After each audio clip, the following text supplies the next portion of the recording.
देवभूमि उत्तराखंड में लगातार माहौल खराब करने का षड्यंत्र रखा जा रहा है। प्रदेश में कभी लव जिहाद, लैंड जिहाद की घटनाएं लगातार सामने आ रही हैं, जिसमें अब थूक जिहाद भी तेजी से बढ़ रहा है। मुख्यमंत्री पुष्कर सिंह धामी ने कहा है कि देवभूमि उत्तराखंड का जो मूल स्वरूप है, वो मूल स्वरूप बना रहना चाहिए। उत्तराखंड को पूरी दुनिया श्रद्धा और आस्था के नाम पर देखती है। यहाँ पर लैंड जिहाद या लव जिहाद और तेजी से बढ़ रहा थूक जिहाद पर भी हम कार्रवाई करेंगे। देखिए, देवभूमि उत्तराखंड का जो मूल स्वरूप है वो मूल स्वरूप बना रहना चाहिए। यहाँ के लिए लोगों का पूरे देश के अंदर और दुनिया के अंदर एक अलग स्थान है। लोग बहुत श्रद्धा और आस्था के साथ पूरे देवभूमि को देखते हैं, यहाँ के लोगों को देखते हैं। तो यहाँ पर लैंड जिहाद हो, लव जिहाद हो या थूक जिहाद हो, जो अभी बहुत तेज़ी से आ रहा है, और इस पर हम कार्रवाई भी करेंगे। इस पर प्रशासन के स्तर पर भी हम और पहल करेंगे। ठोस तरीके से लोगों को कहेंगे, अपने प्रशासन के लोगों को, कि इसकी जांच सघन तरीके से करें, जिससे कि लोगों को किसी भी प्रकार के, हमारे त्यौहार के सीजन आ रहे हैं, इस त्यौहार के सीजन में उनको खाने की चीज़ें हैं, अन्य चीज़ें हैं, उपयोग की चीज़ें हैं, वो सभी शुद्ध प्राप्त हों। थूक जिहाद जैसा जिहाद उत्तराखंड देवभूमि में किसी भी कीमत पर ये बर्दाश्त करने योग्य नहीं है। हिमालयन सांस्कृतिक केंद्र में भारतीय मानक ब्यूरो द्वारा आयोजित विश्व मानक दिवस कार्यक्रम में सीएम पुष्कर सिंह धामी ने शिरकत की। धामी ने कहा, विकसित भारत संकल्प को पूरा करने के लिए मानक ब्यूरो बहुत महत्वपूर्ण भूमिका अदा कर सकता है, क्योंकि भारतीय उत्पाद केवल अंतर्राष्ट्रीय स्तर पर ही ना हो, बल्कि वो अंतर्राष्ट्रीय स्तर से भी ऊंचे स्तर के हों। इसमें सिर्फ मानक ब्यूरो ही महत्वपूर्ण भूमिका निभा सकता है। जो हमारे भारतीय उत्पाद हैं, हमारे प्रोडक्ट हैं, वो प्रोडक्ट केवल अंतर्राष्ट्रीय स्तर के ही न हों, बल्कि वो अंतर्राष्ट्रीय स्तर से भी उच्च स्तर के हों, उनमें से भी सबसे अच्छे हों। तो उसमें सबसे महत्वपूर्ण भूमिका अगर कोई निभा सकता है तो भारतीय मानक ब्यूरो ही निभा सकता है। इसलिए हमको अपने सभी उत्पाद और सभी प्रकार के जितनी प्रकार की गतिविधियां हैं, हमारे सरकारी डिपार्टमेंट हैं, अन्य कृषि के क्षेत्र में, अन्य क्षेत्रों में, प्रशासन के क्षेत्रों में, इनका उपयोग करना चाहिए और अच्छे से अच्छे स्टैंडर्ड हमको बनाने चाहिए। विश्व मानक दिवस के अवसर पर भारतीय मानक ब्यूरो द्वारा एक कार्यक्रम आयोजित किया गया है, जिसमें कि हमारे सभी विद्यालयों की कोशिश की गई है, जिन जिन विद्यालयों में भारतीय मानक ब्यूरो के जो शिक्षण के लिए उस संदर्भ में जानकारी हेतु जो क्लब्स खोले गए हैं, उनके विद्यार्थी आज जो यहाँ पर पहुँचे हुए थे, तो एक कोशिश की गई है कि जो भारतीय मानक ब्यूरो के जो संबंधित प्रोडक्ट्स के जो स्टैंडर्ड्स है या प्रोडक्ट के स्टैंडर्ड्स को आखिरकार हम लोग किस तरह से बनाते हैं और किस प्रकार से हमारे को स्टैंडर्डाइज प्रोडक्ट्स लेने चाहिए या स्टैंडर्डाइज प्रोडक्ट क्या होते हैं, उसके संदर्भ में पूरा ये अवेयरनेस प्रोग्राम था, जिसका कि माननीय मुख्यमंत्री जी ने आज शुभारंभ किया है। निश्चित रूप से BIS का यह प्रयास अपने आप में बहुत सराहनीय है। केंद्र सरकार की तरफ से पशु गणना के लिए बनाए गए मोबाइल ऐप में हो रही दिक्कतों को देखते हुए हाल ही में NDLM देहरादून ने रानी पोखरी क्षेत्र का निरीक्षण कर वहां के पशुओं का गिनती की। इस बात को लेकर पशुपालन विभाग के निदेशक डॉक्टर नीरज सिंघल ने कहा कि पशु गणना में मुख्य मुद्दा ऑफलाइन डेटा का था, जिसे देखते हुए NDLM की टीम ने रानी पोखरी के कोटसी गांव में आकर ऑनलाइन ऐप की टेस्टिंग की और संख्या का आकलन किया। साथ ही उन्होंने कहा कि दिल्ली में अब संख्या की समीक्षा की जा रही है, जिसके सफल होने पर मोबाइल ऐप को लॉन्च किया जाएगा। पशु गणना का जो ऐप तैयार किया गया भारत सरकार के द्वारा, जिस पर पूरा पशु गणना का कार्य ऑनलाइन किया जाना है, उस ऐप में कुछ प्रॉब्लम ऑफलाइन डाटा को लेकर थी, जिसका 2 अक्टूबर को भारत सरकार की NDLM की टीम आई थी, उत्तराखंड ही आए थे, और कोटसी गांव में उन्होंने, जो कि हमारे यहाँ पे कोटसी गांव में कोई भी नेटवर्क काम नहीं करता है, ये रानी पोखरी ब्लॉक के आसपास पड़ता है, वहाँ उन्होंने उसको टेस्टिंग किया है।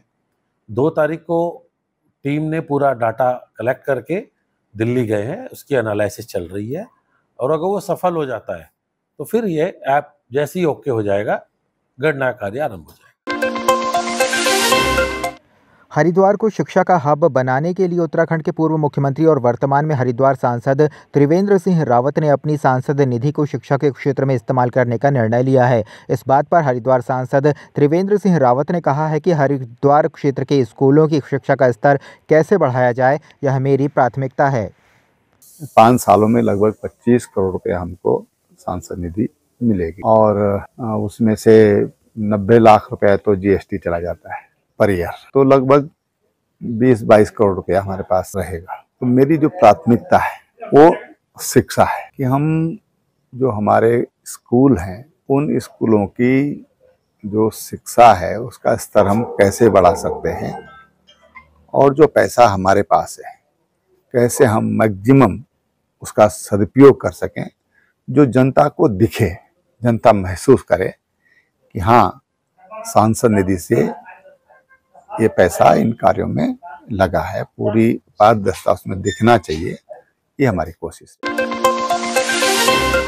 उत्तराखंड महिला कांग्रेस की प्रदेश अध्यक्ष ज्योति रौतेला ने केदारनाथ विधानसभा उपचुनाव में महिला कांग्रेस के नेताओं की ओर से व्यापक स्तर पर प्रचार प्रसार करने की बात कही है। उन्होंने कहा है कि अभी तक पार्टी में कोई ऐसी महिला दावेदार सामने नहीं आई है जो केदारनाथ विधानसभा उपचुनाव के लिए चुनावी मैदान में उतरना चाहती है। उन्होंने कहा कि पार्टी की ओर से जिसे प्रत्याशी के तौर पर मैदान में उतारा जाएगा उसके पक्ष में महिला कांग्रेस की कार्यकर्ता घर घर जाकर चुनाव प्रचार करेगी।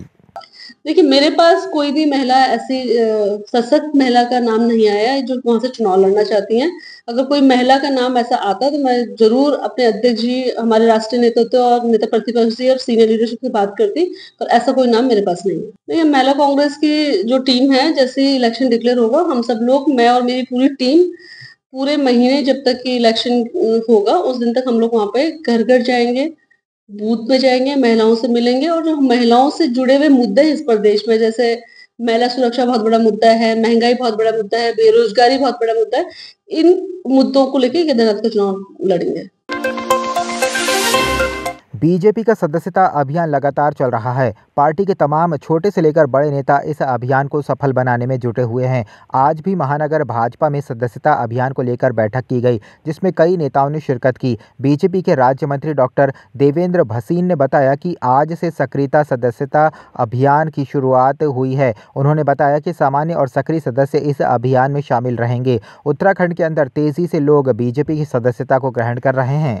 देखिए, जो सदस्यता पर्व हमारा चल रहा है उसके अंतर्गत आज से सक्रिय सदस्यता का भी अभियान शुरू हुआ है, लेकिन सामान्य सदस्यता और सक्रिय सदस्यता दोनों जारी रहेंगे। उत्तराखंड के अंदर बहुत तेजी से कार्यकर्ताओं के द्वारा मेंबरशिप बनाई गई है और अब लक्ष्य करीब करीब निकट आ चुके हैं।